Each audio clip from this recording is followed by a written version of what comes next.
Bonjour à tous, Madame la Ministre, Monsieur le Directeur Général. Donc il y a maintenant un peu plus d'un mois, Madame la Ministre, vous avez annoncé le lancement d'un observatoire de la souveraineté numérique, avec comme objectif de mieux cartographier nos dépendances, de mieux évaluer et définir ce qu'étaient des dépendances peut-être critiques, et puis de trouver des leviers d'action pour arriver à réduire ces dépendances. Nous avons donc, avec Paul Joly et avec Laurent de Mercé, qui sont les autres co-préfigurateurs de cet observatoire, mené un travail depuis maintenant plusieurs semaines, en réunissant plusieurs dizaines de participants, à la fois de l'écosystème, donc des offreurs de solutions, des gens qui achètent aussi du numérique et puis des responsables au sein de l'État. Et donc je vais essayer de vous raconter un petit peu ce qu'on a appris dans le cadre de cette mission qui nous a conduit à faire certaines recommandations à la ministre, et elle vous racontera ce qu'elle a décidé de lancer pour l'Observatoire.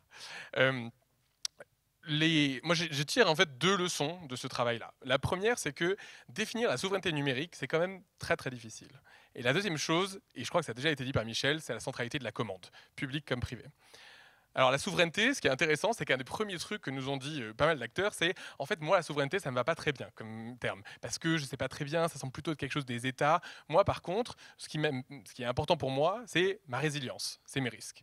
Et donc la façon dont on a essayé de travailler là-dessus, c'est de dire en fait la souveraineté c'est d'abord un attribut des États ou à la rigueur des collectifs comme l'Union européenne qui ont besoin de choisir leur dépendance, de maîtriser leurs risques, de décider en toute liberté d'une certaine manière les choix technologiques qu'ils font.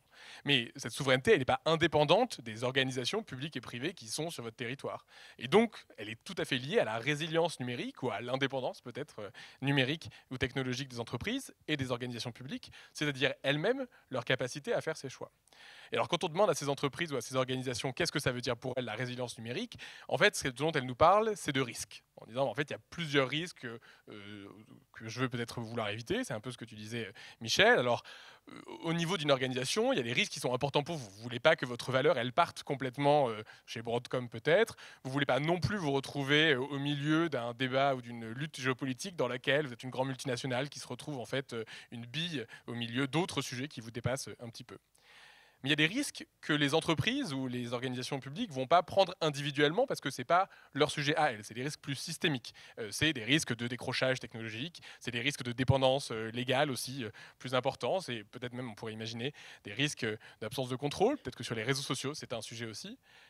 Et quand on regarde ce que la Commission européenne avait fait après la pandémie, elle avait dit un peu la même chose, c'est-à-dire il y a des risques de dépendance à un point d'approvisionnement unique qui sont pas très graves pour les entreprises. Elles se disent bah, c'est mon fournisseur de puces, ils sont tous là-bas, ou de masques, ils sont tous là-bas, c'est pas très grave. Moi je suis une entreprise, c'est pas mon sujet. Mais quand ensuite toutes vos entreprises sur le territoire européen ont le même problème au même moment, là ça devient un problème. Donc vous avez tous ces risques-là, et ce qu'on voit, et je crois que Véronique Turner, vous l'avez bien évoqué, c'est que en fait, l'ensemble de la gestion de ces risques-là, elle devient plus importante pour tout le monde aujourd'hui, à la fois pour les organisations publiques et privées, parce qu'elles voient l'incertitude géopolitique augmenter, parce que du coup la probabilité de ces risques-là augmente, et puis le coût aussi probablement, et puis pour les États également. Et donc, grande préoccupation qui se crée. Mais qu'est-ce qu'on peut faire une fois qu'on a dit tout ça? Comment est-ce qu'on peut agir? Alors, en fait, ce qui est intéressant, c'est que on s'est rendu compte aussi que la souveraineté, du coup, si on commence à parler de résilience, de gestion des risques, elle dépend de qui, où, quand. Il y a probablement des risques qui, il y a 10 ans, nous semblaient plus acceptables, parce qu'on avait peut-être plus confiance dans certains pays, ou alors on ne pensait pas que ça créerait de telles dépendances in fine. Certains le pensaient, d'autres non.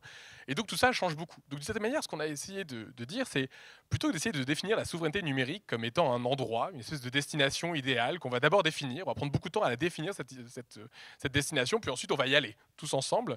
Il nous semble plus important de se demander comment est-ce qu'on crée un cercle vertueux. Et c'est là qu'on revient à la centralité de la commande. Vraiment, le message qu'on a entendu, c'est en fait, tous vos trucs c'est très bien, mais nous ce qu'on veut, c'est qu'à la fin, il y ait des commandes. C'est ça qui permettra d'avoir des revenus, d'attirer des investissements, d'avoir des utilisateurs qui tous permettent d'améliorer les offres. Et ces offres, quand elles sont améliorées, elles sont plus connues, elles sont plus substituables, et donc on peut avoir plus d'achats. Le problème de ce cercle vertueux, c'est qu'aujourd'hui, il est bloqué, ou il est trop faible, on va dire, pour beaucoup d'acteurs français ou européens, et il marche très bien pour d'autres acteurs. Et donc, finalement, ce que cet observatoire il doit faire, c'est un peu la conclusion à laquelle on est arrivé, c'est probablement d'essayer de renforcer ce cercle vertueux et de trouver quels sont les leviers. Et qui vont être différents selon les moments, les endroits dans lesquels on est. Parfois, c'est améliorer la connaissance de l'offre qui est disponible. Je pense que c'est tout le travail que le fait la filière. Parfois, c'est arriver à politiser le débat. Le travail du CIGREF est tellement bon que tout le monde le cite. Il est quand même un peu étrange qu'en 2025, ce soit les principales statistiques qu'on puisse citer sur la part de l'achat numérique qui va aux États-Unis, soit celle du CIGREF et d'Asterès, qui sont très très bien. Mais on a parlé avec les instituts statistiques qui, du coup, regardent eux aussi. Alors, c'est les instituts statistiques qui doivent faire ça très proprement, donc c'est d'ici 2030, donc entre-temps on fera d'autres choses, probablement. Mais c'est un sujet aussi important. Ou alors ça peut être aussi d'aider les entreprises et les organisations publiques à auditer leurs risques, à regarder elles-mêmes leurs risques et se dire, j'aimerais un peu mieux comprendre en fait à la fois la question des compétences, à la fois la question de l'infrastructure, et puis différents sujets pour ensuite pouvoir agir concrètement.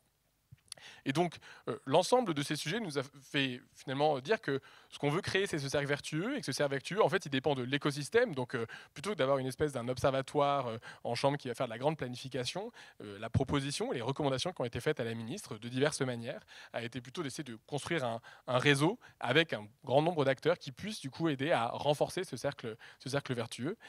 Et donc, je vous laisse avec le suspense incroyable de savoir qu'est-ce que la ministre a décidé.